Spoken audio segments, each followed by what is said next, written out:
Pretty Little Liars, the television series, sometimes deals with disturbing and problematic topics. We provided a list of content warnings in the episode description.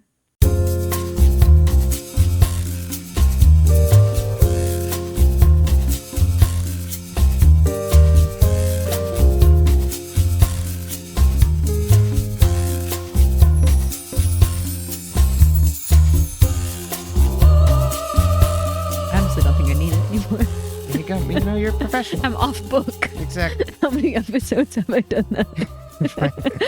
She's a professional, people. In 2 sentences.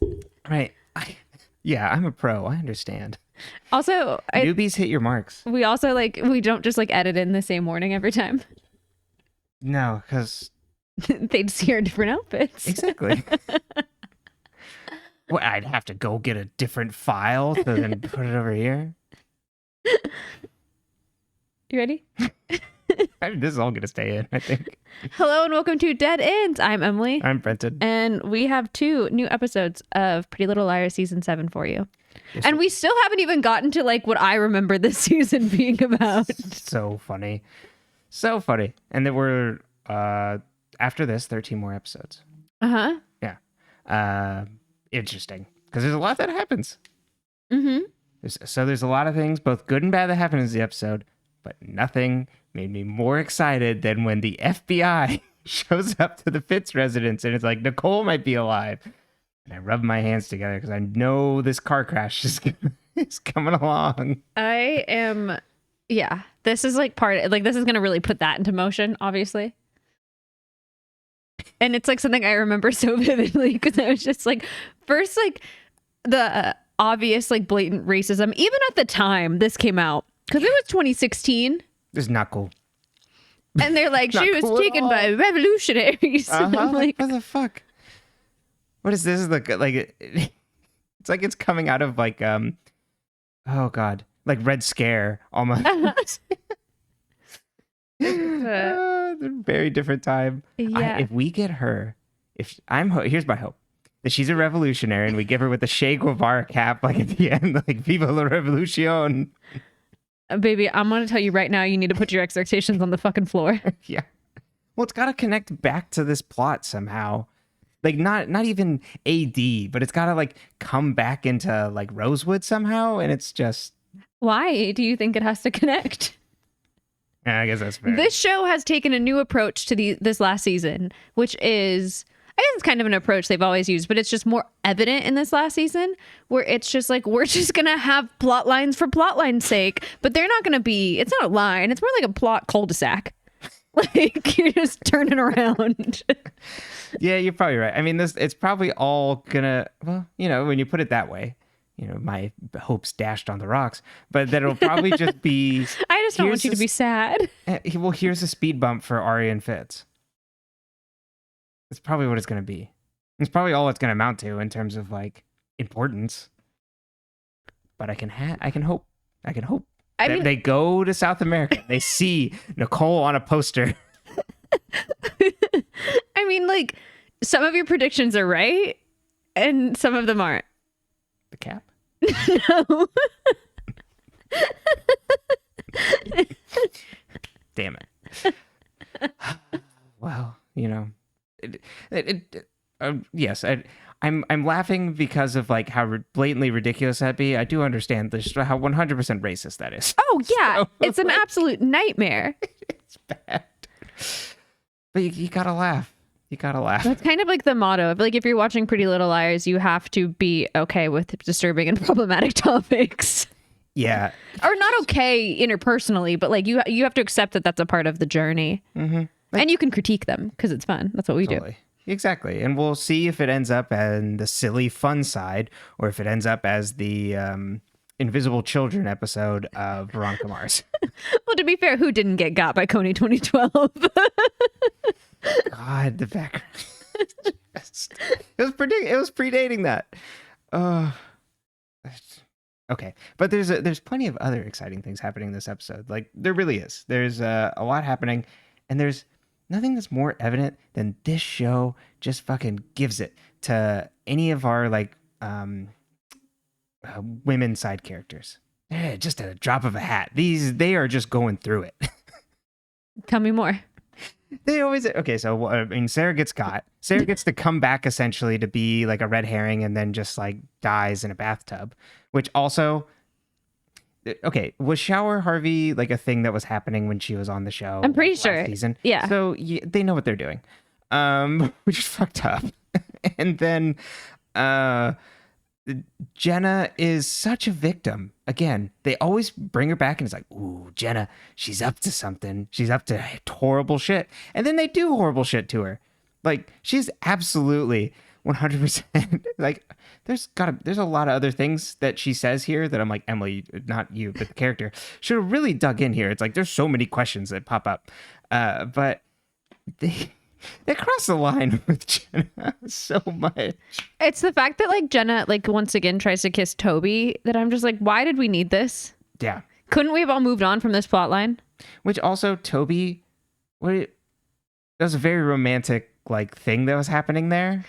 No, that was not romantic. It was, well, I'm saying, That was not romantic. the setup of the scene is totally like she's like, oh, Toby, like I'm gonna forget your face. And Oh yeah, things like that. yeah. She is. Uh-huh.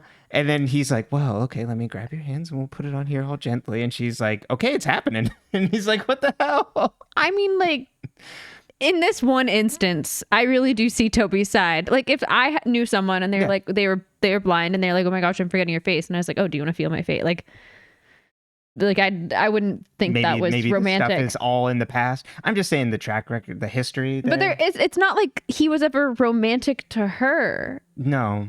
Like, so I think he was just trying to, like to be like, oh, this is just like, we're adults Past in the now. past, yeah. That was when our parents first got together and it was weird. And now we're like adults. Mm-hmm. We were teenagers back then. Right. I don't know. But they didn't need that. That's fair. It is completely unnecessary. It was so unnecessary. And I feel like every time we have Jenna set up, it's like, ooh, she's up to something. She's up to something. It's always like, no, someone is like fucking just taking me out of the knees every single time. Yeah. And then we're going to get her laptop by Caleb pretending to be a masseuse. No, it's crossing a line. Did we learn nothing from the Emily one? Mm-hmm. Well, apparently they did. Wrong lessons. The show really, like, did these girls become the villains because of all the torture they went through? I know, it kind of seems that way. That's what I was seeing in this scene. I'm like, nope. Because also then Sarah's like, we're on your side. And Jenna's just like, no, I don't trust these people as far as I can throw them. Fair enough. But also, is Sarah on their side? Yeah, no. It's a little... She's just protecting Emily. Everyone just wants to protect Emily. Emily's so fragile. I mean, to be fair, we all kind of want to protect Emily. Well, yeah. And then Emily's like, please just let me take care of you. I just want to take care of someone else and not think about myself. Mm-hmm. Anyways. Start your recap, baby. Exactly. We got a whole lot to dig into. There's a whole lot in this episode that made my head hurt. All right. Or episodes, I should say. Season 7, episode 6, episode 146. Wanted. Dead or alive. That was beautiful. At the brew, Arya sips her coffee as Emily comes in and says she didn't hear from her after she went to Fitz's. Arya's like, oh, it's all fine, it's whatever, and he doesn't know about Nicole's phone call. Hanna and Spencer come in, and Hanna thinks Rollins might be alive. He was apparently she thinks that, they found out that he was actually in the traffic photo with the rental car, like it was his face. Spencer says we buried him. Arya thinks it's Rollins' partner in crime wearing a mask. Emily worries about why AD would do this. And then Spencer worries about Sarah and Jenna joining up. Allison comes in. Hell yeah. This is old school Allison right here. Comes in wearing the orange-red jacket I think it's an orange jacket, but that they dropped off to AD that Caleb did. And then just like wearing it in front of everybody. And Emily's like, where did you get that? And she's like, it was a gift from AD. Hell yes. Spencer hurriedly follows Allison down the street, trying to explain and like apologize to her about giving her up, but Allison isn't having it. Spencer's like, we did everything we could to save you, just like we did everything we could to save Hanna. Allison gets a text from Mary that Detective Marco is at their house and has an update.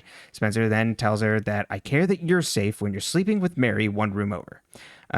We then go back to the other friends of the brew who get a text from Spencer who's going with Allison to her house to keep an eye on Mary. Emily's going to keep eyes on Jenna, and Arya goes with her, and they round the corner and see Fitz come downstairs. He says hello very curtly to Arya and keeps on walking, and Emily's like, is everything okay? And Arya's like, oh yeah. Spencer and Allison come into the Duralantis house and meet with Marco, who's already there with Mary. He reveals Rawls' actual name to them, that his name was Archer Dunhill, he's from Wales, and is wanted in the UK for petty crimes and theft. Toby's following up on the traffic cam. The police don't think that Archer is actually in the rental car, but that the train ticket and other things were there to distract the police, and that he wanted them to follow these trails to make it look like he's gone. Cue everybody sweating in this scene, but that he could still be in town. Phew. Police are going to stay there to protect Allison. Marco leaves and Spencer stops him outside to talk. She wants to clear the air, doesn't want things to get complicated. He says, okay, and asks if Allison's holding anything back. Spencer's like, no, she told you everything. And he's like, huh, okay. Arya listens to a voicemail from Fitz about how she left upset and wants her to call him. Hanna talks to Lucas on the phone about her business plan, and he seems to be ripping it to shreds. She gets a text from Arya asking to talk. She hangs up, but hears Rollins' burner phone ringing in her purse. She picks it up and hears Rollins' voice on the other side say, next time you bury someone, make sure they're dead. That's beautiful. Thank you. This is about halfway. Hanna is that Arya is freaking out while Arya tries to calm her down that he's in fact dead. Arya thinks it's Jenna using recording to freak her out and get the phone back. Hanna wants to go to the police, but Arya says you can't. They don't know about this phone. Arya says he can't hurt you anymore. She gets a call from Fitz, and Hanna runs out the front door. We see Fitz at the Radley. When was he allowed back? As Emily serves him an iced tea, she notices... He's allowed at the Radley. He's just not allowed to have alcohol. I don't know. I mean, they should have just banned him. She notices he's upset, and he says, did Arya say something to you? And Emily's like, why? Is everything okay? He's like, oh, yeah, all good. Emily's so fucking nosy in this episode. I love it. I would be too. Me too. No, it wasn't. That wasn't a critique. Mm-hmm. Oh, everything okay? Emily sees Sarah get in the elevator with a gift. Emily overhears her coworker taking a room service order for Jenna Marshall for room 303. She sees the elevator Sarah got in going to floor 3.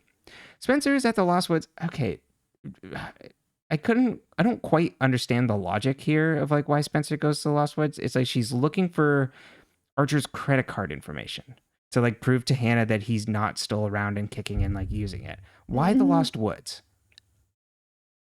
Because he was working with Mary? I think, yeah, like he was working there. I also think they're looking for it to like see what it is, like the information, like because you know like they used his card but they didn't like write down the numbers and stuff. Okay, all right. And like I'm assuming they want to also track it, right? But and I don't know he if would that's true. have stuff there. Yeah, because they assumed that like because he was working with Mary, he was staying at the Lost Woods, like that was a hideout for him. Got it.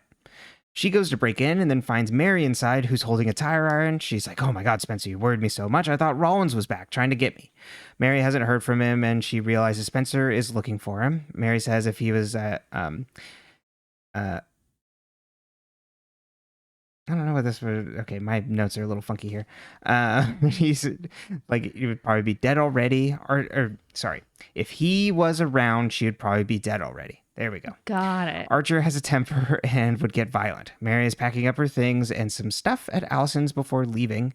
They hear a noise and Mary hands her the tire iron to go look. Spencer confirms no one is there. Arya sees Hanna sitting on the front steps of the police station. Arya says Spencer's starting to believe Mary's story, so Hanna thinks it's Jenna who must be going after them. Arya tells Hanna that Fitz proposed. Arya said she had to think about it and says she can't promise him a marriage when they could go to prison for murder. Hanna says, well, that'd be his decision whether he wants to move forward or not. Arya's like, oh, did you tell Jordan? I actually wanted to like ask for your advice because of your relationship. And Hanna's like, well, I've been faking it. We broke up.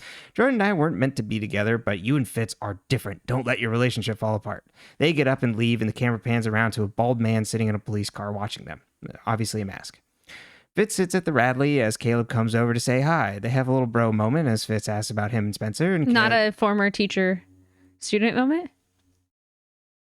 They're so far past. But I always think of that. It's, wash right over me. Ever since they wore the Christmas underwear on the staircase together, they've been friends now. Well, in this photo, that's my friend. My English friend, teacher. Exactly. Good Lord. Oh, and that's my friend's girlfriend who tried to drown her. Did I tell you about their cute story? Yeah. Emily really just went sand on her. needs one person like Sabrina who's going to be nice to her. Mm-hmm. But now Emily's not treating her right. So here we are. Me annoyed at all the relationships. Fitz asks him about him and Spencer, and Caleb's like, man, I don't know who we are. Fitz is like, because of Hanna, and Caleb's like, a lot of things. Oh, shit. Well, you know what he didn't say? It's complicated. That's true. He's like, it's because of a lot of things. Okay. Caleb thinks that the friends are not telling them something, and Fitz like, well, why do you say that? And Caleb's like, I don't know, just a feeling. Emily goes to... I literally wrote that down as like Caleb's sixth sense for knowing when the girls are lying about something during his boy chat with Ezra. It was pretty good. He's not wrong. His nose is sniffing. He's like, it's been awfully quiet around here. Emily goes to deliver... Who is he talking to out of all of them? All the friends? Yeah, because like he and Spencer are now on the outs. He and Hanna don't talk. He's like, something's up. He just knows. He's just sitting in his bed. Spencer wouldn't let me come in the other day. And right. That's through no fault of my own. Emily goes to deliver drinks to Jenna's room and sees the door ajar, so she lets herself in. Or she knocks and lets herself in and finds Jenna inside playing her flute. Right back at it. Never goes anywhere without it, let me tell you.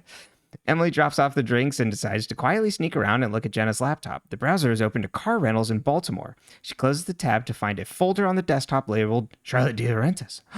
Sarah comes back in the room, in from the balcony, catching Emily, and Emily's like, well, someone is threatening us again. We think it's you two. Sarah's like, I'm not threatening you. I care about you. All we're doing is looking for the same thing you are. And Jenna says, that's enough, Sarah. You tell Emily, mind your own damn business. Emily says, you knew Rollins' real identity before everyone else. How? Jenna says, Charlotte was a friend. And we get a flashback. Jenna sees Charlotte and Rollins at an office. He's using his British accent, so now we know that, and Charlotte calls him Archie, so obviously Charlotte knew more. She thanks him so much for being there, and he tells her he loves her.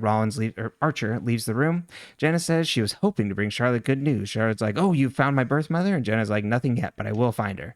Charlotte says Allison is coming today to meet the new doctor, and she's not the same person you knew. Archie will help convince her that I'm doing better. She's my only chance of getting out of here. Jenna calls him a charmer. Charlotte says Archer knows everything about me, family, and everything she's done, and he wants me out here as much as I do.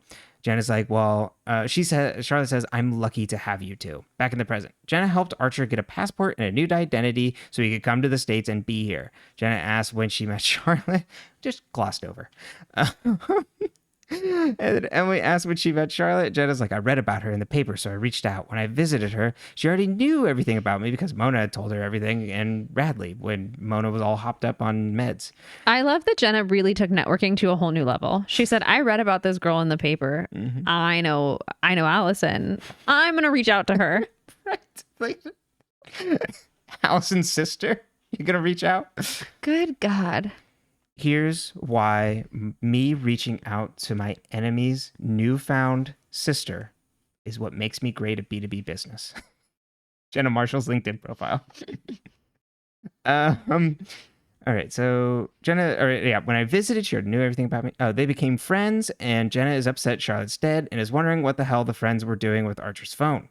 She says, maybe the police should ask you where he is. Emily says, your guess is as good as mine. Sarah then walks Emily out and tells her to never come back. I'm just looking out for you, Emily. Emily's like, well, I can handle Jenna. Sarah's like, not her, I mean. But then Jenna cuts her off before she can say the name and calls for Sarah back.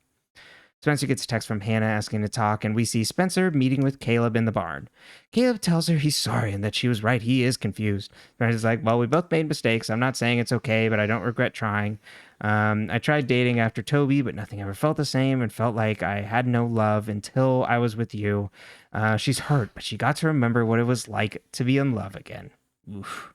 Caleb holds her hands, and she tells him he should go. They say goodbye, and he leaves. Well, yeah, don't let the door hit you on the way out. Mary comes home and... Get along, little doggy.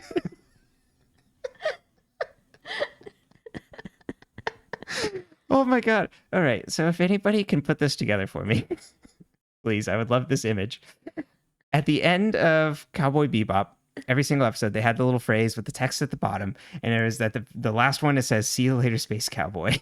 Put that over an image of Caleb wearing the cowboy. You could send it to deadendspcast@gmail.com. Mary comes home and sees that Allison is holding, and we'll put it in the notes of the next time. Mary comes home and sees that Allison is holding a necklace. Mary says, "You've been through my bags." And Allison's like, "You should know better than to take my mom's things." Allison once her explains the gaps in her story. "You said you never met Charlotte, but when I met her, she went by a different name, CC Drake." Good point, Allison. Mary's surprised by this and said she didn't know that. And wow, we never truly met, but maybe she knew about me. Mary cries and shows Allison like her C-section scar.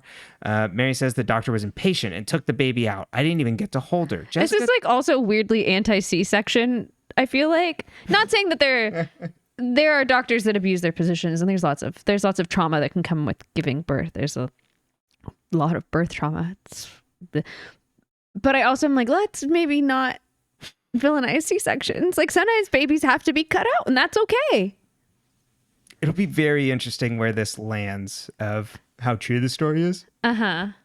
Because she ends with, "I didn't even get to hold the baby. Jessica took my baby, just like she took that necklace." So it's like, yeah, what is going on all there? It is definitely, I get to exactly what you're saying, some sort of anti-C-section and like weird on like medical doctors abusing women, which does happen. But we're kind of aiming at the, I don't know. We're aiming at it. I feel like it might be giving us a Gone Girl scenario, which is then what, you know what I mean, where it's like she's gaslighting us. I'm gonna be so frank with you. I don't fucking remember if they ever even come. So you're also here. You're sitting here theorizing as well. I am. Fair you enough. know what? This isn't the plot line I recall. I'm gonna, you've heard "hello, sister," which is not Spencer, it's sister, but I've always said Spencer. It's very funny. My own personal Mandela effect, and I know it's sister, but it's still Spencer in my head. And when you hear that in the final episode, everybody, in the notes, it'll be Spencer. Arya visits Fitz and apologizes for not calling. Fitz says, "We don't have to get married right away." Arya says, "I want to marry you, but something happened." Fitz is like, "Well, you can tell me anything." She's like, "Yes, but I can't untell you." So true. Allison Facts. Allison drinks wine and talks with Emily and says, "Charlotte lied to me about everything." And he's like, "That doesn't mean she didn't love you." Allison says, "I thought we were sisters. Instead, I was a stepping stone to getting out." Allison reminisces about her first kiss with Archer and that he planted the idea for Charlotte to live at her house. Emily says, "Well, you don't have to be alone. I know you're upset about the jacket." Allison's like, "Spencer explained everything." And Emily says, "I'm so sorry." And Allison says, "I know." Emily leaves and we see the same bald cop is sitting out front and they adjust the obvious mask. Spencer and Hanna sit on these swing sets drinking beer. This is like, it looks like the same set as the place where, God, what was that? It was like when they're trying to like track like one night where Allison went missing and there was like a piece of evidence in like the cylinder at the playground. It's that set. Spencer says she didn't. I'm like, "What are you doing here?" Isn't it also the same swing set that Caleb was on drinking beers when he came back sad? Oh, you're right. All right, so this is a multi-purpose. Everybody's been here. And they've had multiple times where I feel like they've gone to the swing set. Swing sets. Spencer says she didn't have to pretend. Maybe even all the way back to like Hanna and Caleb first getting together. Okay. Spencer says she didn't have to pretend about Jordan and tells her to tell Caleb about her splitting up with Jordan. And Hannah's like, "Well, I hadn't told," and like Hanna kind of nods along, but she's like, "I haven't told anybody about this dream I had when I was locked up. And you visited me and got me to hatch an escape plan. And like, it was like because of like how great you are, Spencer, that I was able to have this dream of like you helping me." The burner phone rings again. It's Archer saying, "First you turn her in, then you leave her all alone. Stupid bitches." Hanna calls Allison. Filthy hobbitses. Hanna calls Allison that Archer is heading her way. Allison freaks out and goes to talk to the officer and is like, "Officer, please come inside." He follows her in and Allison tells the friends on the phone that the officer's inside now and hangs up. She turns around and he's gone. Allison opens up her old room and finds "Honey, I'm home" written on the wall in like kind of like spray paint. The officer attacks her and Allison rips off part of the mask, but we don't see the real face. And we hear sirens as cops approach and the cop runs off. Marco and the cops are now at the De Laurentiis's. Spencer and Hanna run in, and he tells them Allison's upstairs. They run up to see her. She tells them that he was dressed as a cop wearing a mask. Hanna says it really was him, wasn't it? Arya hangs up her phone and tells Fitz Archer might still be out there. They look at each other solemnly. Allison is now at Emily's. Mary was out during that time to meet her contractor? For the Lost Woods. You do that at like 8 p.m.? Oh, I don't know. I've never owned a building. That's fair. I've never owned property. I don't know what time you meet with contractors. All times of the night. 12 a.m. My favorite time to meet with contractors is in the middle of the night. Little nightcap with my contractor. Yeah, we get some donuts and coffee. We have a nice little time. Yeah. That sounds nice. Sounds so lovely. Allison apologizes for pushing Emily away after finding the jacket and that Archer was doing that to mess with their friendship. Emily hugs her. At Fitz's, Fitz goes over to Arya and proposes again, and Arya excitedly kisses him and says yes. Sarah dramatically packs her bags of the Radley. She opens her door and gasps, but we don't see what was on the other side. Hanna and Spencer go to look for Archer's gravesite because they have to prove that he's still in there. Don't do this. They find the spot, but it looks undisturbed. They then dig it up to confirm. And then they find that he is in fact worm food. Quite literally. A maid at the Radley enters a room. She finds a glove on the floor and opens up the bathroom and with the shower running and finds Sarah's body inside. We get a night vision camera of Hanna and Spencer digging up the grave. We see the person that is watching it is wearing the cop mask on their is watching it on their laptop and is also wearing the cop mask. And on their table, they have other masks and 2 boxes next to it labeled letters from AD and Charlotte's books. Is Rollins somehow still alive? No. I think that man is dead. Okay. Archer is dead in the ground. Oh my god, but if he has a twin too? Ace and Archer. How many twins can we fit in 13 episodes? Please. If everybody's just coming up, it's like, that's not Jenna, that's Jamie, her twin. This isn't also, as introduced by Mary, is a completely different name than Jessica, but I like the idea that the names are super similar too. I'm like, that's not how this show has represented this at all. Spencer and Fury, do you still think that he knew who she was when they met? Oh, yes. Okay. I 100% do. I think he's like, because he's actively in the middle of an investigation, is still like playing. We'll get more of a like. I know the track record with cops on this show. We're gonna get that turn. Tanner's the only one, and actually, she's the only one that's a woman. So I think there you go. Case in Knowing point. the show could be a bit gender essentialist that way. So I understand. Should Hanna turn herself in? No. Okay. No, absolutely not. What are you gonna do? That's not gonna help nothing. At this point, no. Why do you think Mary Drake actually bought the They're Lost like Woods? cuties. Sorry. Oh, no, you're fine. Oh, right. Why did she buy the Lost Woods? What's she doing with it? What's it for? That's so true. So true, Mary. I wonder if it was in connection with the giant hole in the floor. You know what I mean? Like that's too true that there's a tunnel system. Exactly. There's all sorts of shit in there that's like related to their plans and like connected to other places. So I think the Lost Woods must be some sort of hub or like sort of like base for their stuff, because they have a lot of stuff that was going in and out of there too.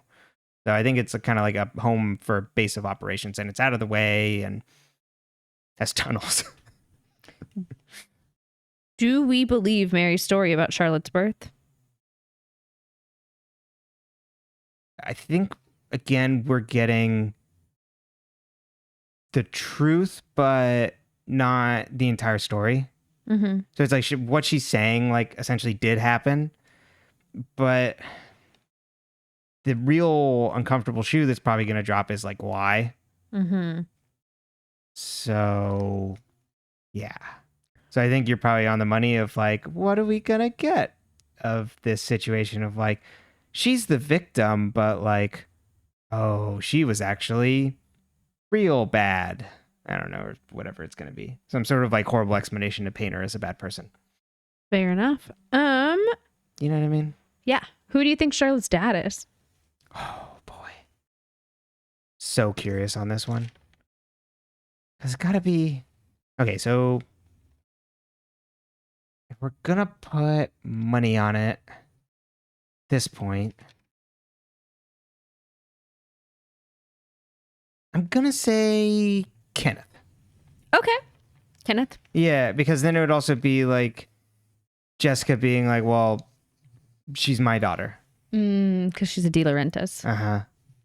And it could have even been, okay, so this could be either infidelity or that she was a surrogate. Oh, yeah. We still have Emily's eggs out there. And it comes right back around. I was a surrogate, and then he was oh, good Lord. I love it. I mean, I don't love it, but I love the theorizing. Yeah. Ooh.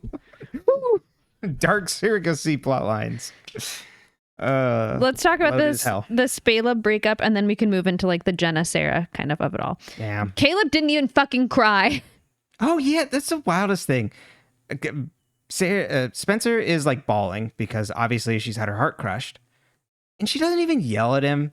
She's so level-headed about this. Spencer's always so level-headed, but she does deliver some devastating lines of just like, yeah, like, oh, it's okay. That's what it felt like to be in love again. And in the context of that is like, well, now I'm like hollowed out again. You woke me up again. Yeah. So I guess I can still love, but it just ends like this. Oof, baboof. Mm-hmm. Yeah, I hate what this has done to Spencer, really. Like, the whole thing. Because Hanna used to be my favorite, but Hannah's just kind of like been insufferable. Like, of trying... Post-time jump, Hanna and Caleb are the worst. It's rough. Like... When Ari and Ezra are looking better than them, you know you're in a bad spot. Mm-hmm. Because they don't communicate. It's infuriating. It's one of those things of like where you just need people to talk, and like when they're both running away from like their feelings of like how they actually how they actually feel about each other, but also like things in their lives, and not confronting anything. It's like the opposite of, this is what we get from Hanna post Dollhouse too. Which is like not what made Hanna so endearing, of just like constantly charging at things. Yeah, and it's interesting to me, and I know trauma changes things and whatever, but not whatever to trauma, but like, it changes things. But I feel like Hanna in particular, the way her character was written, could have responded in such a different way and still been very authentic to the character. And the way that Hanna responds to things now feels very inauthentic to the person that she was. Yeah. And I think that trauma changes us, but people are inherently who they are. And so it kind of does weird things to her. Mm-hmm. Yeah, it's not my favorite. No, it isn't. Because now she is still charging in at things, but she's unaligned with like who she is and what she wants. Mm-hmm. So then it just makes the collateral damage on like everybody else, and like just a lot more like selfish. Mm-hmm. Which makes things rough, and it's hard to like empathize. Exactly. And like I joke about like Arya being like unfazed, like she's put in a box of the body. She's just like, girly pop's cool, right? But she's 100% phased. Arya is collecting lies here and there. The next episode too of just like... Arya now is like 100% phased, but that makes sense. Oh yeah, like it tracks as for her character to become very like meticulous and things. And yeah, there's more to her in that way, where I feel like Hannah's now become very one-dimensional because it's just like, oh, she's just, if she's not with Caleb, she's not herself. Like that's not a good message. It really is. I don't like that. I don't like that at all. Now everything between them just centers around their relationship. Not for me. All right. No. Why were Jenna and Sarah looking at car rentals in Baltimore? It is such like a smoking gun. I think they're trying to track what the hell happened to Archer. I do think that's what that is. And they got the tip that Archer was in Baltimore and things. So they're trying to like backwards map of like where he was and where he went. He's a thinker. He's a thinker over there. Mm-hmm. Jenna being friends with Charlotte and Archer. Okay. So like, let's start to unpack this ball of chaos. It's such chaos because there's so much not said. Okay. So Jenna's friends with Charlotte and Archer. We know how she met Charlotte. She tells us, allegedly. I mean, Okay. Yeah. she wrote a letter. She made a pen pal. How did Jenna know Archer? That is the And why the fuck didn't question. Emily ask? I know. Emily's like, oh, but you knew him? Like, Girly Pop was like so shook at being caught that she didn't ask any questions, which fair. Yeah, okay, so I'm very, there's a lot of ways that I see myself in Emily, and this is the same way of like being caught like Oh, you mid-question. panic. You cannot remember to ask a question under pressure if your life depended on it. And I love you. I love you so much. You do so many wonderful things for me. But if there is someone needs to like call customer service or throw a fit, like you just panic. Especially when they turn the tables and I'm like, well, I've run out of script, so I don't know what I need to go from here. And I think Emily hits the same wall of like, oh, well, my apologies. Have been caught. Because it's like, oh, God, you need to ask. Why? How did you know Archer? How did you know Archer? This man that is wanted for petty theft and larceny in the UK. Who isn't wanted for petty theft and larceny in the UK? And is a fake doctor. Well, he might be a real doctor. We don't know. Okay, how do you pretend to be a doctor and not get caught? right. And that the rest of the people... See, I was wondering if he was a doctor in the UK. Maybe his license got suspended, because he had petty theft. Whereas all of Welby just What's larceny? I don't know. Okay, I was like, you'll know. I'll Google it. I just know it's a crime. And usually along with petty theft. So, they're an and together. They're a couple. Larceny is the theft of personal property. Oh. It is the crime of unlawful taking or theft of personal property of another person or business. There you go. I think they just call it that in the UK. I think it's also England. U.S. I think it's also a U.S. term. It was an offense under common law of England and became an offense in jurisdictions which incorporated the common law of England in their own law. Wow. That's why I thought it was like an English thing. The crime of larceny has been abolished in England, Wales, Ireland, and Northern Ireland, broken up into the specific crimes of burglary, robbery, fraud, theft, and related crimes. They're like, this is too... However, larceny remains an offense in parts of the United States, Jersey, and New South Wales. Interesting. Australia. I don't know. There's a whole... You could keep going, but long story short, yeah. They were like, this is too broad of a category. We need to break this down. That's fair. Yeah. But also, yeah. So, Jenna, how do you know this person? Also, how do you know someone that can get him a fake identity? But I'm now imagining that Welby is a bunch of people that don't know what they're doing. They're like, yes. They've all been hired by Jenna. She all got them in the door. And it's like, yes, Dr. Rollins, what he's doing here, this is by the book. This is good stuff. And he's like, oh, thank God, I don't know what the fuck I'm doing. Why was Jenna looking for Mary Drake for Mary Drake for Cece?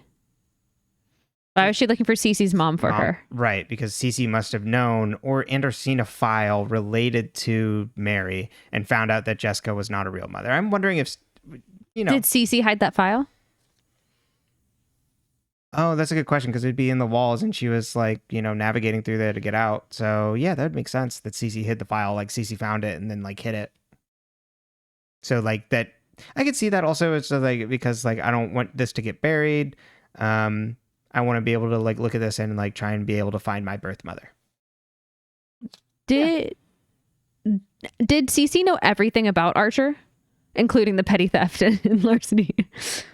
Or did she, how much?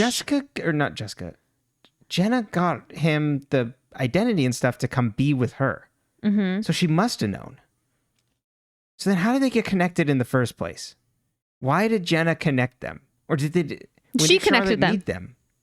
So Jenna connected Charlotte and Archer. She says that. Right. Why?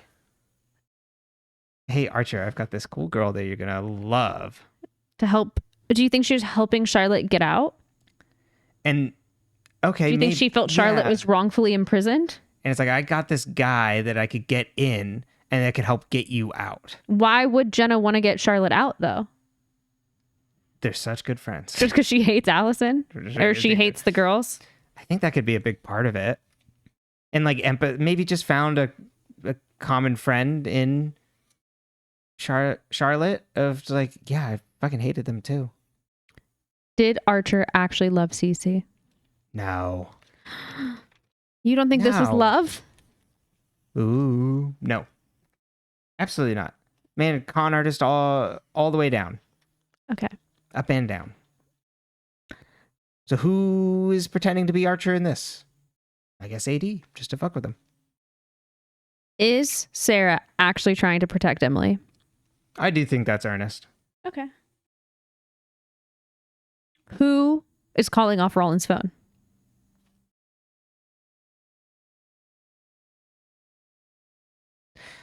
It seems like an AD fucking with people. Okay. Just to mess with them. But why? The Rollins of it all, of like, why go through the hoops of like having it, of like taking it away, and like, oh, he rented a car in Baltimore. Like Why mess with it? Yeah.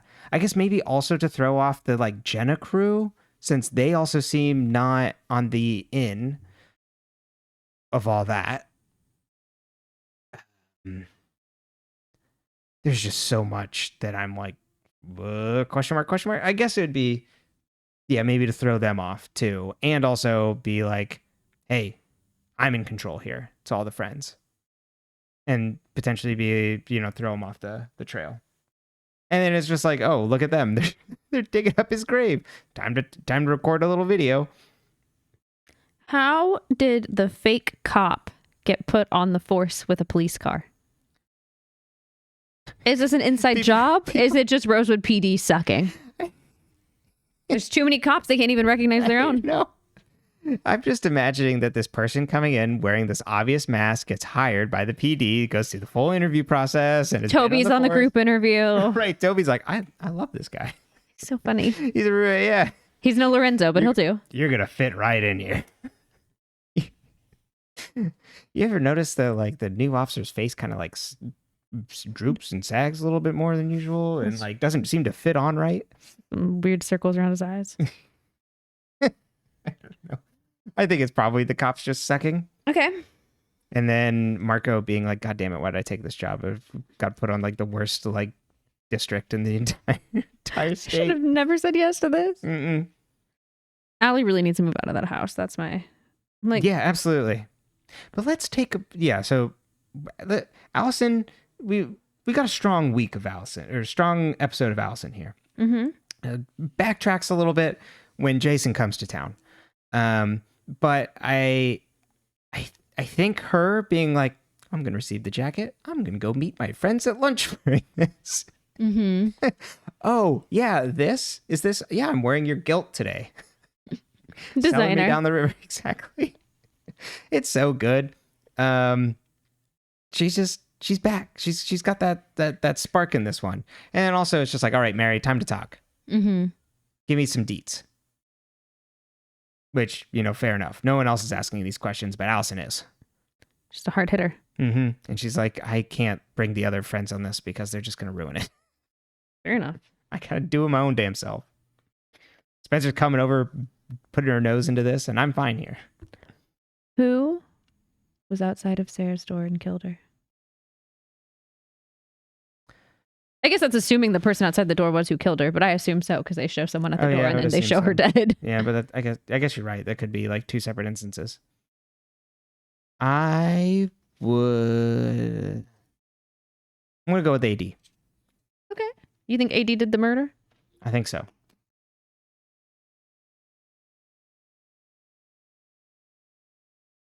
AD or Mary? But why did Mary kill her? Why did Mary kill her? Or it's Archer's twin Ace. Ace killed her. Okay. There that makes just as much sense as anything else. Mm-hmm. Yeah. Cool. All right. Ace did it. Next episode. Let's do it. You good to go, or do we need pause? You can go. All right, let's do it.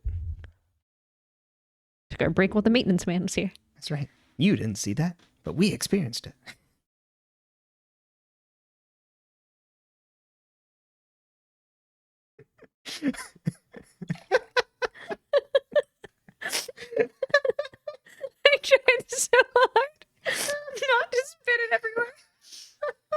go get new water. I'm so sorry. For the audio podcast listeners, Emily had to spit up her water. Took a nice big swig of water. All right. Is it okay if I start the recap? Yeah. Season 7, Episode 7, Episode 147. Also, in case you were wondering, this is not a set behind us. She can go all the way back. It's not just a background. Episode 147. Original... I don't even want to say this title. G''A' Inksters. Ugh. Why? The friends are all out to brunch. Spencer gives them all gifts, and it's necklaces with their names on it, so they'll never forget it. She tells them how they're all a family, and they all agree. They cheers to Arya's engagement and their friendship. They get the bill, and Allison looks at it, and there's a note from A.D. Roses are red, violets are blue. You killed Elliot, and I'm going to kill you too. Ha ha ha. They then see the police enter the Radley and speak to the manager. They get escorted into an elevator, and they wonder why they're there. Not the police, the friends. Emily goes to investigate what happened and finds out that Sarah's dead. Jenna is crying after speaking to the police, an all too common occurrence on this show. The friends see her from across the way. Emily sits and looks at her, pretending to be... Emily, looks at her and it's just like, oh, she's just pretending to be her best friend. And Hannah's like, oh, what a performance. Jesus Christ. I think she's actually broken up. Sarah's body gets wheeled out by the coroners. Emily tells them that Sarah said Jenna wasn't the one to be afraid of and tells them about Jenna's file on Charlotte. Spencer's like, well, we need a laptop. Emily and Pam are on a run together. Emily asks what she wants to do for her birthday today, and Pam's like, I don't want to do anything. Emily gets to her to agree to dinner at the Radley when she gets off work. Jenna speaks with Toby at the brew and walks off, and Spencer eyes them from across the way, so then walks over and talks to Toby. Spencer's like, okay, why is she in town? Toby's like, well, she was looking for forgiveness. Flashback. Jen and Toby watch fireworks outside of his dad's cabin, and Jenna can identify the fireworks by sound. They're on a family trip with his dad, and he's happy that they all came to do this. Toby notices that she's upset, and she's like, well, I'm afraid there's things that I can no longer see in my mind anymore, like your face. He takes her hands to his face, and she tries to kiss him. He pulls away and then walks away. Present, Jenna left town that night, and he hasn't seen her since she got back into town. She hasn't seen her since until she got back into town. Spencer didn't know about that, and then Toby's like, well, we were broken up at the time. Toby gets a call to his address and runs off. Mary and Allison paint over the AD message on the wall. Mary says, we have each other to protect ourselves from Rollins. They hear a noise and find that Jason's come home. He's like, hi, Mary, good to meet you. I have a court order that says I'm now Allison's caretaker and you can get the hell off my property. And she's like, well, of course, I'll go grab my things. After commercial break, Allison defends Mary and he says she's the one who locked you up to get her money. Fair point. He's upset that Allison got married without telling him, and she's like, well, you weren't here, and you haven't been around for a long time.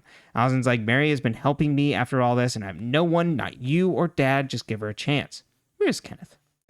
Toby and Yvonne are at the hospital, and Spencer's there too. Yvonne got beaten up when their trailer got broken into. Spencer talks to Hanna on the phone. Hanna stole her mom's key card and tells Spencer she'll let her know what she finds. Fitz and Arya are wedding planning. Whoops. And he's freaking out over all the things they have to decide. He offers instead to just go elope. Arya isn't sold on this, but he asks her to think about it. Hanna goes into the room where they found Sarah. She searches the room and finds a safe hidden under the bed. We see someone walks in, and Hanna turns and finds Caleb. He was hired to beef up hotel security and wanted to investigate himself. She tells him about the file on the laptop, and Caleb's like, well, I need your help getting into the safe. Arya isn't sold on the eloping idea, and Fitz says we don't have to agree today. Arya gets a text from Jason to meet up and talk. Emily works at the Radley and brings a drink to Noel, who says, hi, Emily, I always knew you would never get out of Rosewood. Which is like the best burn ever. As someone who came from a small town and my only goal was getting out, if I had to move back there and someone said that to me, I would be fucking devastated. I was like, damn. That was some cold-hearted shit. Mm-hmm. Yeah, it was absolutely ruthless. He tore the hell down. But I was like, that was a good line. It's efficient, yeah. Arya and Jason meet at the brew. He tells her she looks great, and she's like, well, I'm engaged. He asks to Liam, and she's like, no, Fitz. And he's like, well, congratulations. She asks if he's told anyone about them, and he says no. Ooh. Arya says, I haven't told anyone. He's like, well, let's keep it our little secret.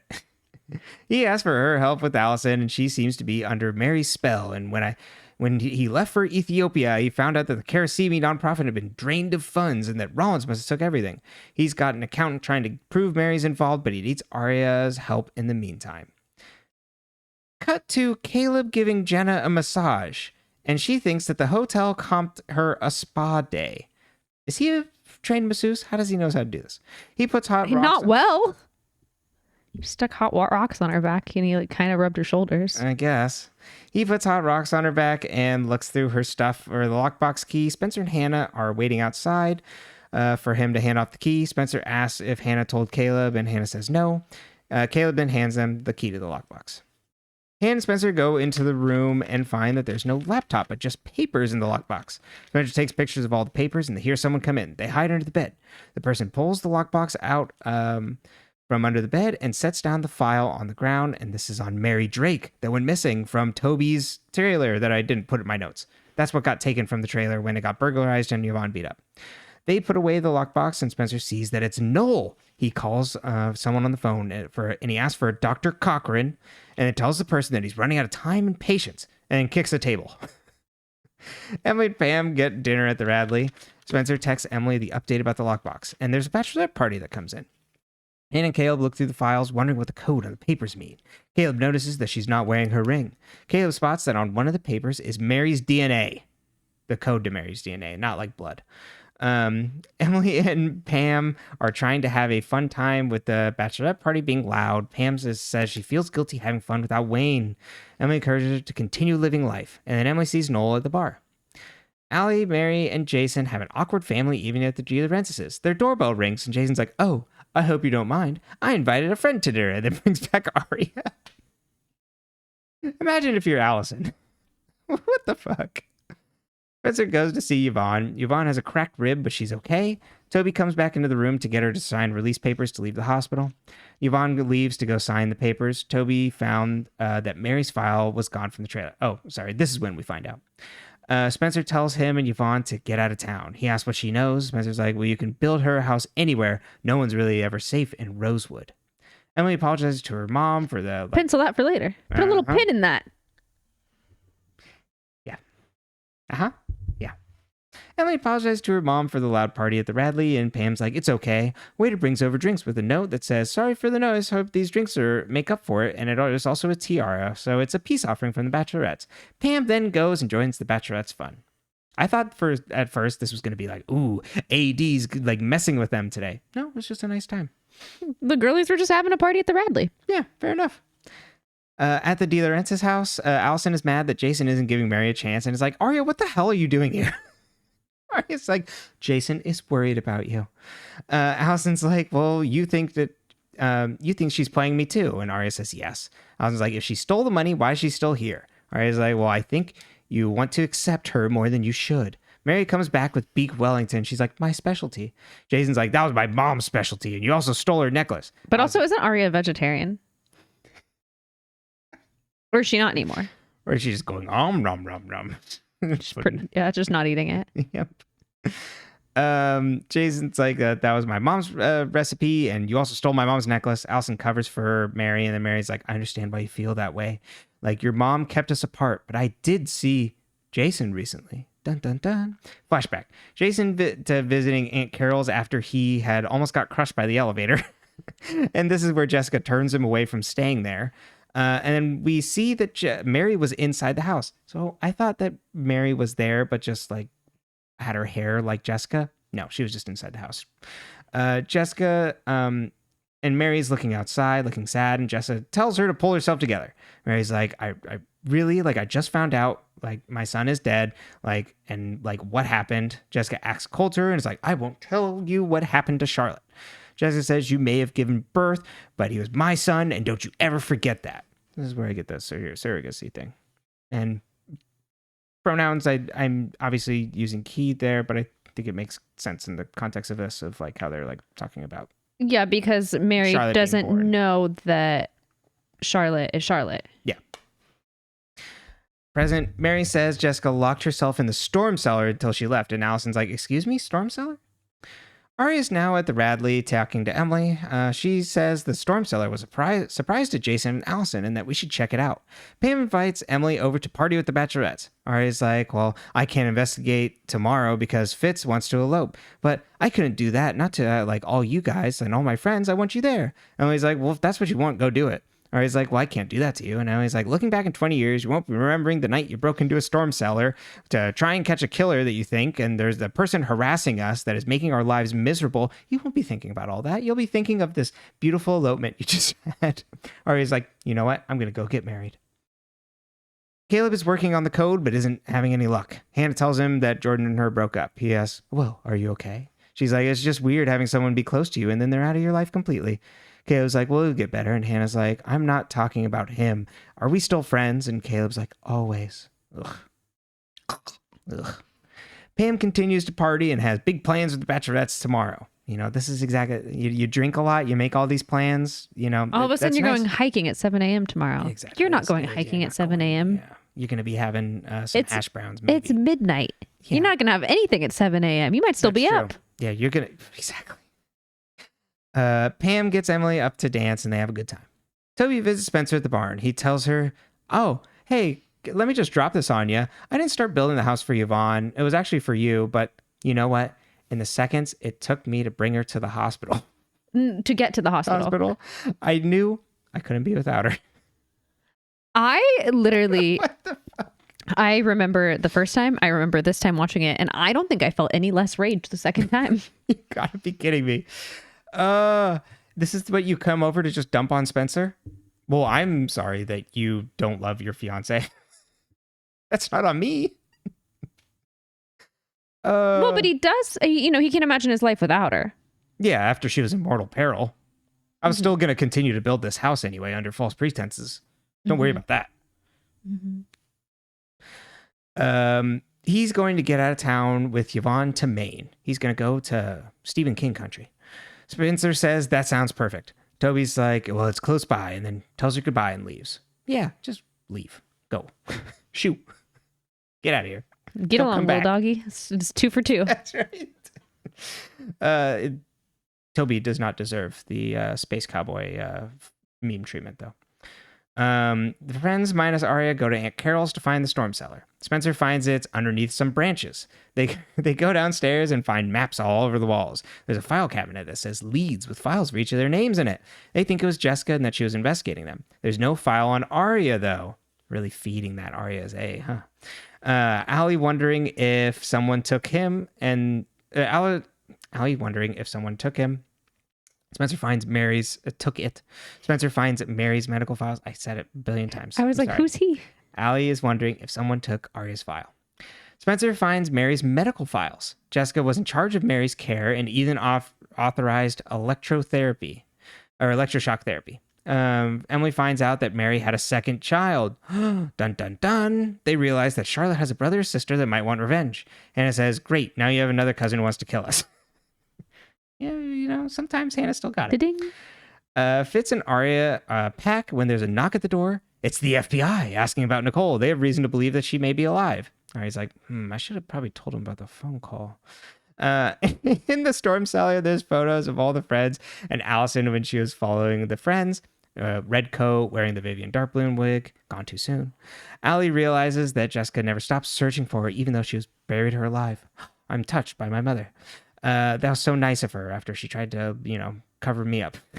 They hear the car alarm go off. They run upstairs and Spencer finds that the car keys are missing. So they have to shut the doors to the car to then lock it to turn off the alarm. But they all decide to get inside this obvious trap. So then all the doors lock on them and then a countdown on the timer goes off and they're like, do something. But it gets down to 0 and nothing happens. A message appears. If you find out who I am before I find out who killed Charlotte, you die. Signed AD. They see the storm cellar then explode. We get a close up on Hannah's face as someone writes in the back. Like you see someone in the back window go like, right with their finger in the back window. And then Hanna turns around, but doesn't see them and just sees the nose and is like, oh my God, look at that. And it says, I see you.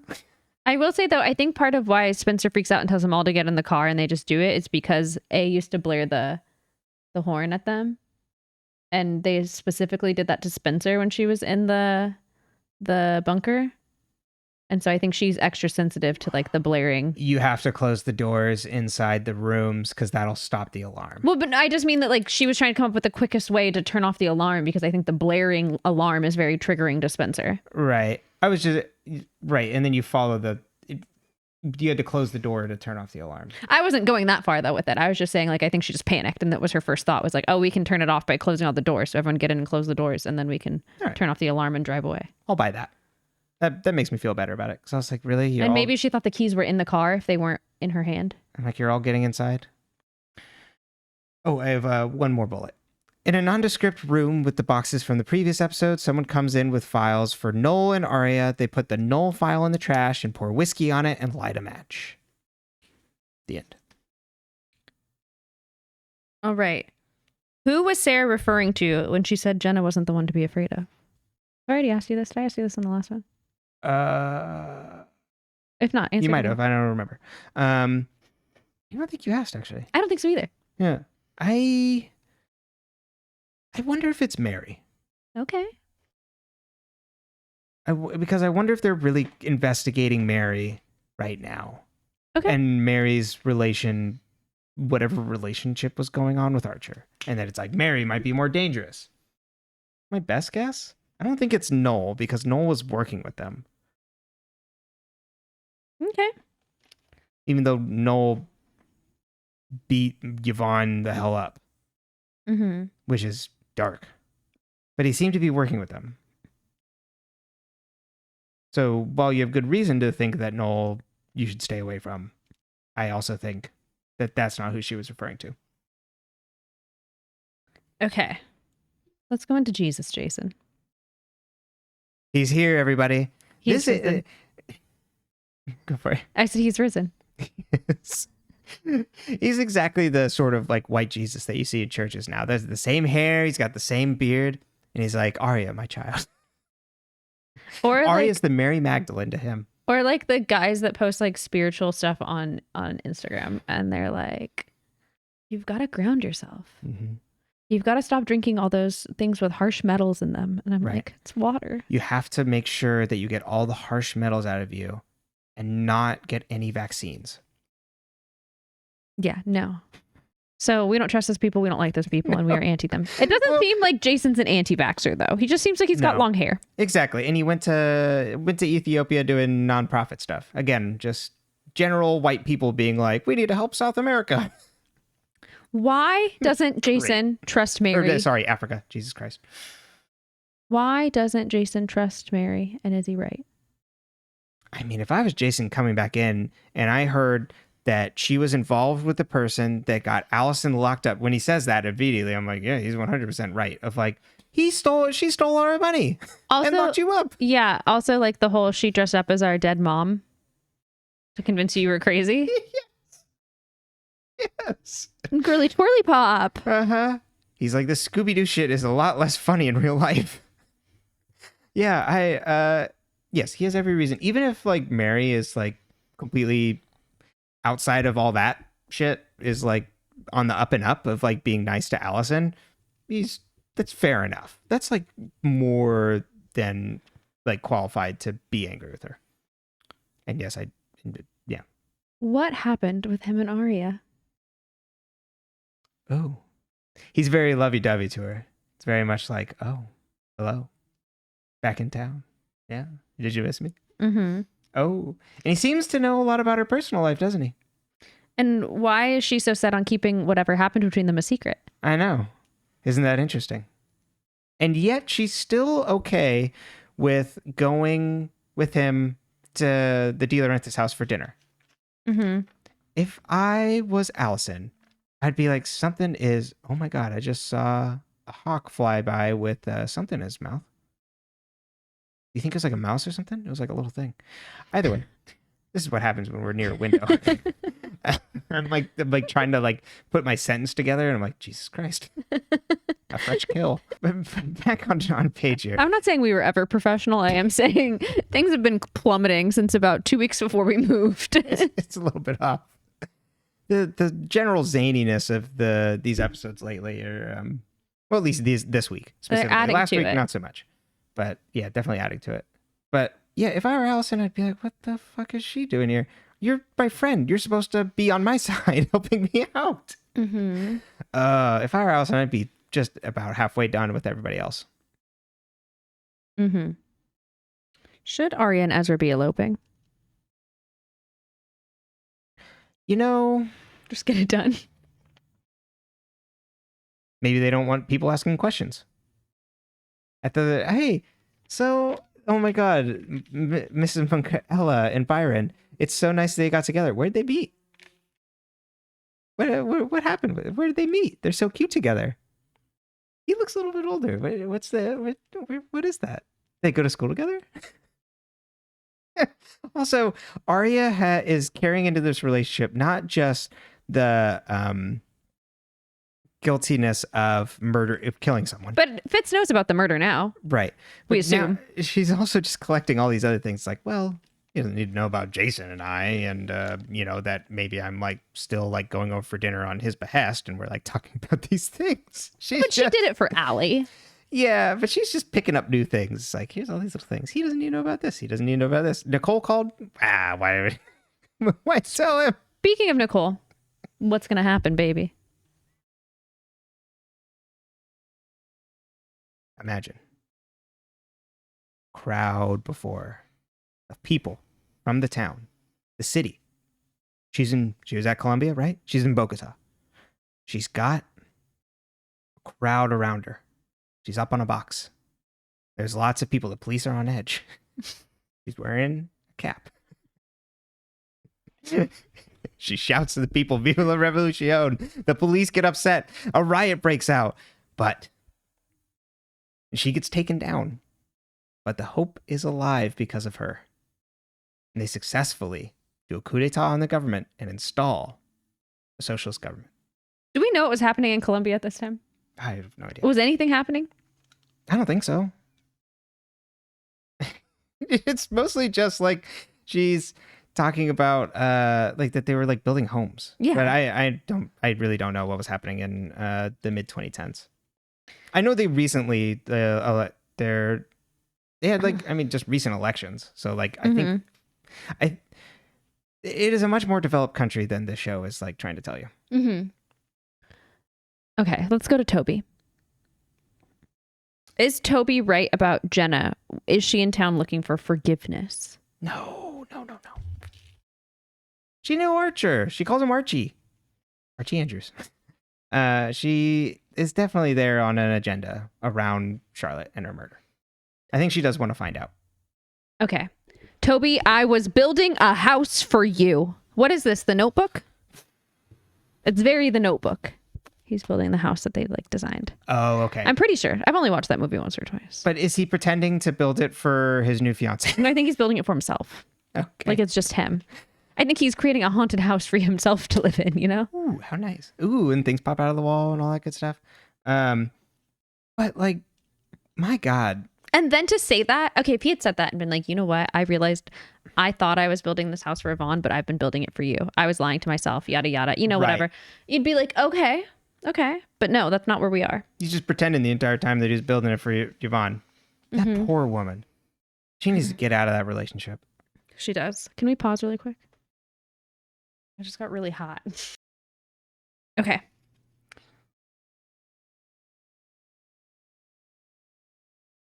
Trying to find my questions in my notes. This is getting a little dark.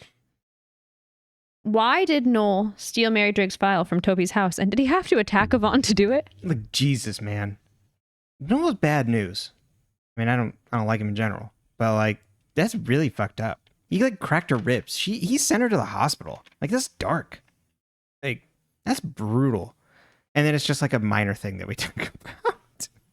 It's like, Also, is Yvonne not suspicious when Spencer shows up at her hospital? Right. Why are you here? I would have been You so don't mad know me. if I got injured and your ex-girlfriend showed up with you at the hospital. But Toby won't tell me what he's doing. They'd never find you.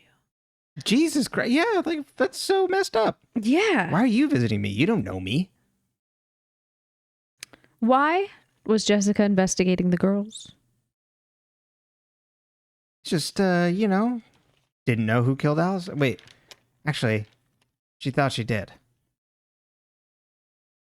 No, she thought Allison wasn't dead. There's pictures of Allie when she was like talking to the girls and stuff as Vivian Darkbloom. Oh, right. And So stuff. she eventually found out that Allison was alive. So I guess she was trying to. Okay, so let's. Okay. Jessica that night helps Charlotte bury Allison because Charlotte bashed Allison in the back of the head with a rock. Mm-hmm. And then finds out that that Allison is in fact still alive, running around, helping out her friends. So what is she trying to figure out? Maybe trying to find Allie. Yeah. Maybe if the friends are... She doesn't know that she's helping the friends, I guess. So maybe just that the... Yeah, maybe trying to just find Allison. Why did AD blow up the lair? Oh, I was going to say the other thing is, like, why won't Allison come home then? Well, but then she kind of knows she buried her daughter. Yeah. That would be a pretty key indicator. Just trying to find her then. Why? I'm assuming there's more incriminating stuff that you could have found in there related to someone that they didn't open the file on, because there's like a lot of files on people. So there's like a lot of stuff that we don't learn about people, because I think it was pretty much most of the characters in the show had like a file in there. Do you remember who else wrote "I can see you" on the back of a car windshield? Mona? No. It's during Mona's party though. No. Uh-huh. Oh, that's good. I would have never come to that. I would have never remembered that. That's a good one. That's a good one then. Thank you. I see you.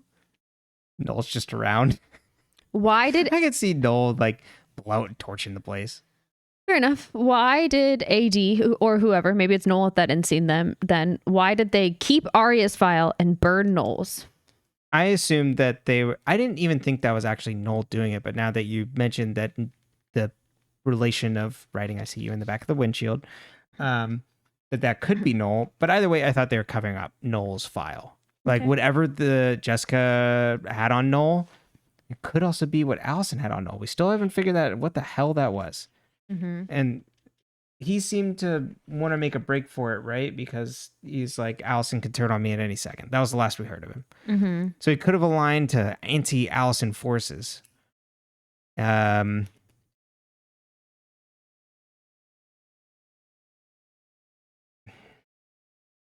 I think it's just trying to cover up whatever would happen with him. All right. You ready? You can take us to your corners of theories. This is gonna be a doozy. Let us step into...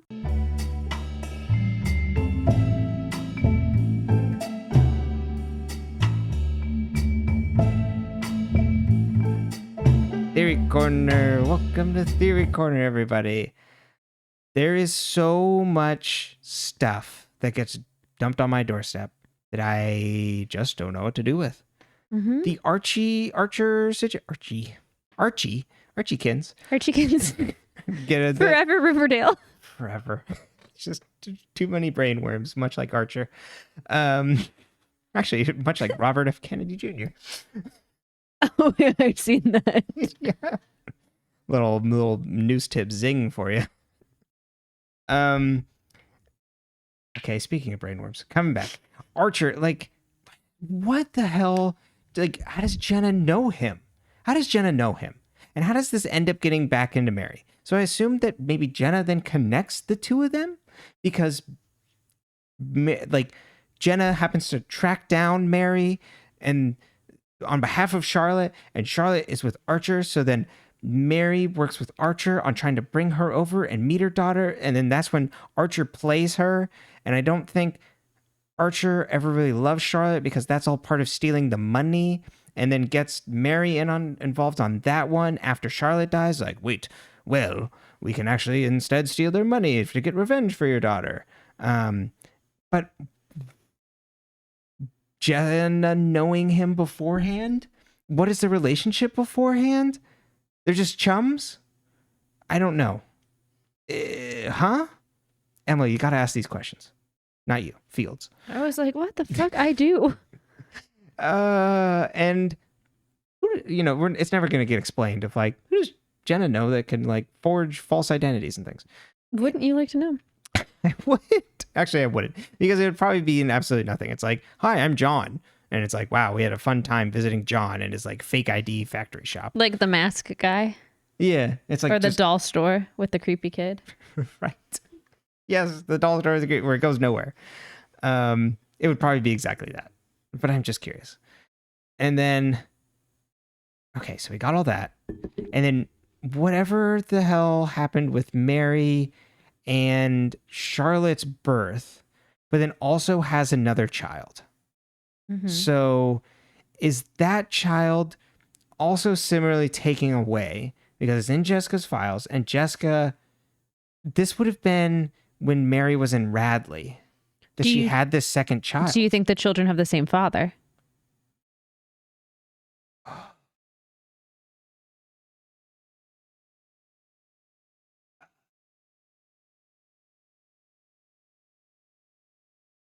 No. Okay. Because of a theory that I would be going into spoiler territory a little bit. I'm going to save that for the end. I'll just append it a little bit at the end. Yeah,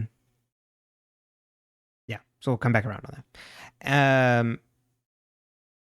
Okay, so yeah, it would have been that she would have had to get pregnant when she was in Radley again, because I think she's been in Radley since she was young, right? But then she's been out for, what was it, 25 years? Afterwards, yeah, something like that. And how old are the girls? They're like 24, aren't they? 23? Yeah. Yeah, so Charlotte would have been, I guess, probably around there. So then, does Jessica force her to leave after taking Charlotte away from her? That seems to be what happened. But why? Maybe because if we go with my dark surrogacy plot that I think could potentially happen, that Charlotte became too attached, and it was like, oh, that's not actually your child, this is my child, like Jessica says, but Charlotte doesn't see it that way.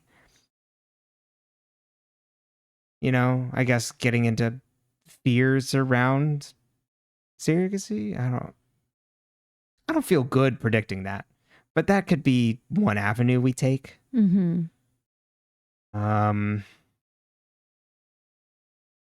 But then the second one, I guess, because that child doesn't get, well, we don't know what happens to that child.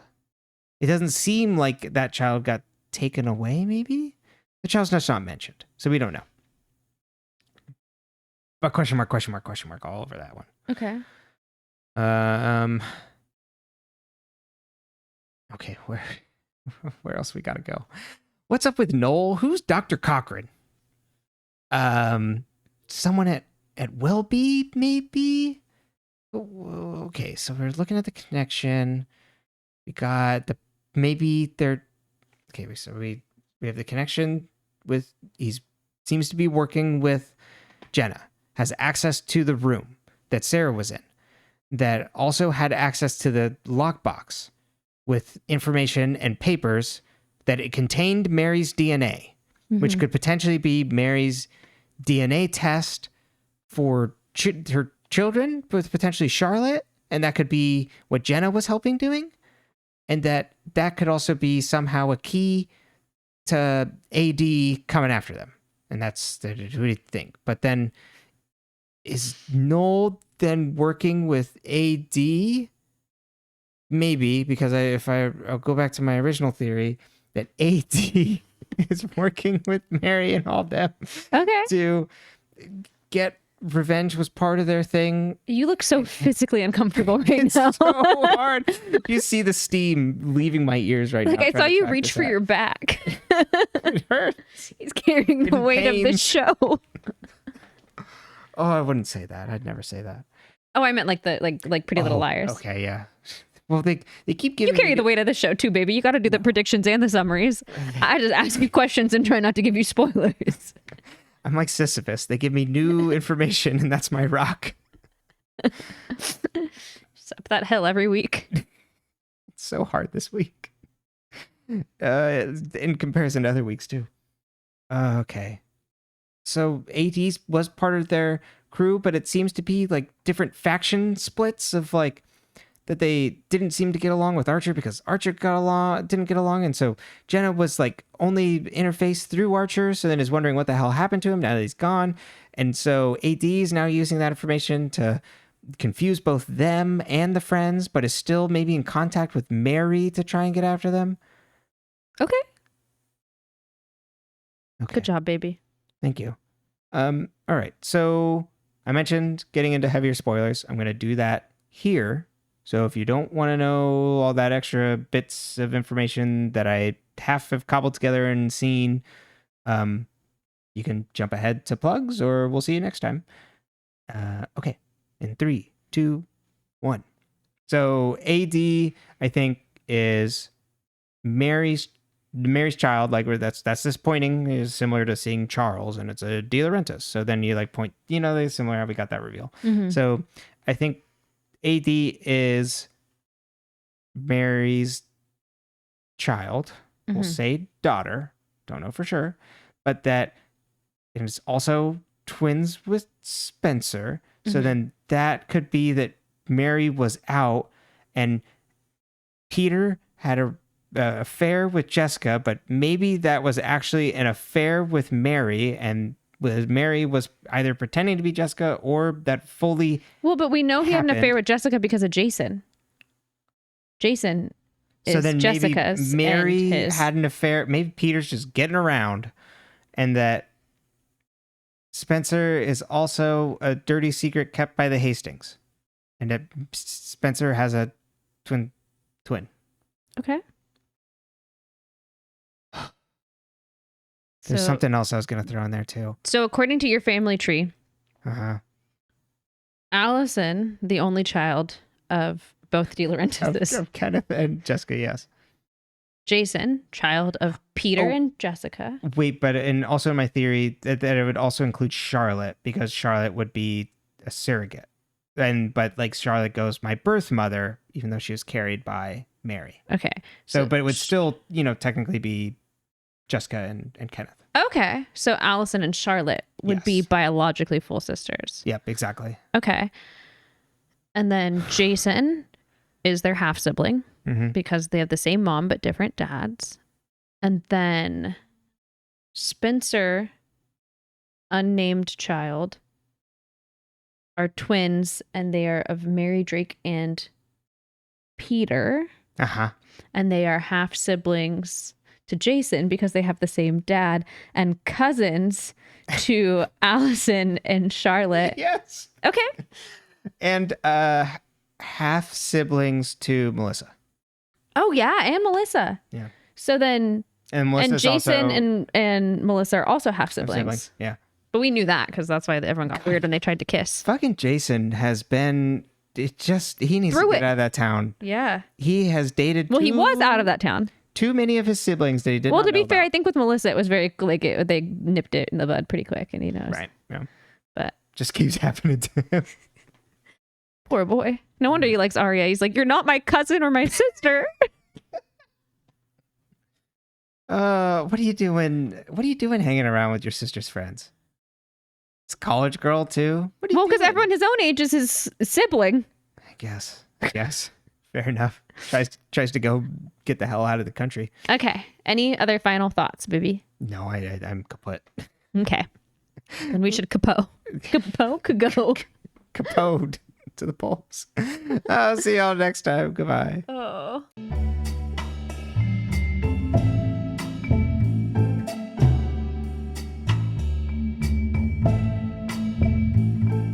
Okay.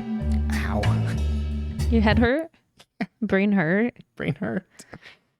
Okay. Sometimes I hear what I'm saying and it's just like, good Lord. Sometimes when you're talking, I'm like, is he saying words? And I have to go back and try to map it. Ugh. Okay, well, you can find this podcast on all your audio podcast platforms. Like, Spotify, Apple, I don't know the other ones, but they're there. Overcast. Overcast. Good job. I didn't know that was a thing. Any podcatchers out there? Yeah. Oh. at Dead Ends. You can find this podcast on YouTube and watch us have our meltdowns at dead_ends. You can send us an email if there's a spoiler. Make sure you label it spoiler big, and then like also like because it's Gmail, so like the intro text it's going to give us is also a spoilery zone. So like put some fluff there. Brenton, do not read. Emily can only read this. Emily's the best of all time. Whatever you need to do to fill the space. Send a link to the meme that you create as well there. Oh yeah, it's deadendspcast@gmail.com. Do we have any other places you can find this? No. Yeah. Give us 5 stars. Yeah. Leave reviews, leave comments on the YouTube. We love those. Yeah. We have lots of fun. Highly appreciate that. Yeah. That's it. I'm going to go put myself out of my misery now by saying we're still here. We're going to find out everything. And next week we get one of my favorite deaths. Oh, yeah. So that'll be exciting. That sounds really bad, but it's like... Ooh, it's cooking. What? No, I get it. It is. We'll see you next week. Goodbye.